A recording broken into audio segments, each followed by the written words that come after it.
Hello everyone. Atong topic karon is about magnetic field. Natay problem diri.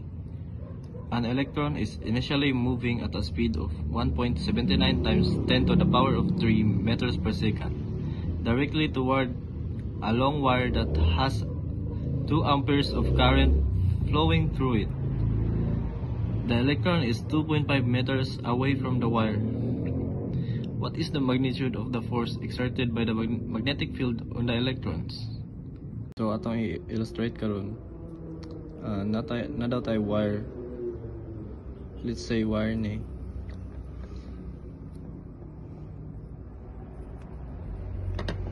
And natay current daw nga nag-flow sa wire is 2 ampere. So I equals 2 ampere. Na daw electron, drawing tayong electron, initially moving at the speed of 1.79 times 10 cube, 10 to the power of 3 meters per second. So directly towards the sa long wire na to. So directly towards atong long wire nga naay distance nga 2.5 meters. So gamit ang right hand rule, so makuha na to ang direction sa magnetic field. So let's say ang thumb mo ni ang wire, and atong direction sa atong magnetic field is pa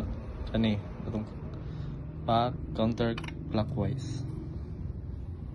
So mao ni ana padong diri ang atong magnitude. Mao na ang right hand rule. And balik ta diri. So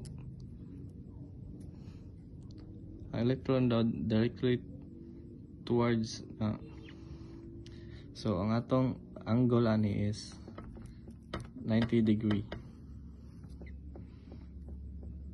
So let's move sa kuan. Diri ta sa formula. So ang formula sa magnetic field is E equals mu O times I over 2 pi R. So mag-recall lang nato no. So ang atong gipangita is magnitude of the force exerted by the magnetic field in the electrons. So itong gamiton nga formula is kani F for force. F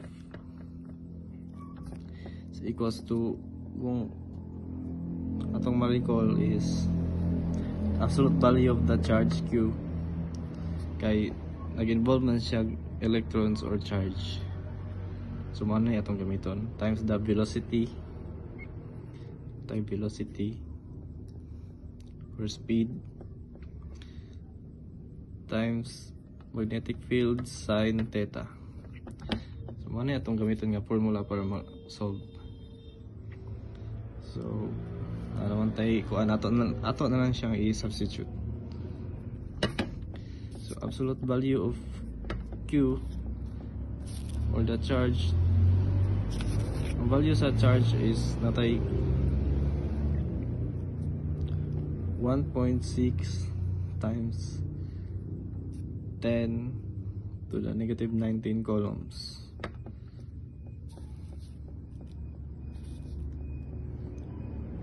So times the velocity nato is 1.79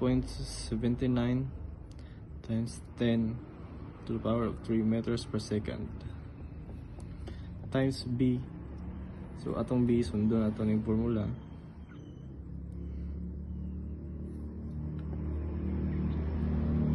Mu O, value nato sa mu O, mu sub O is to 4 pi na times 10 to the negative 7 T meters per ampere times atong I nato is 2 amperes over 2 pi times atong R is 2.5 ampere.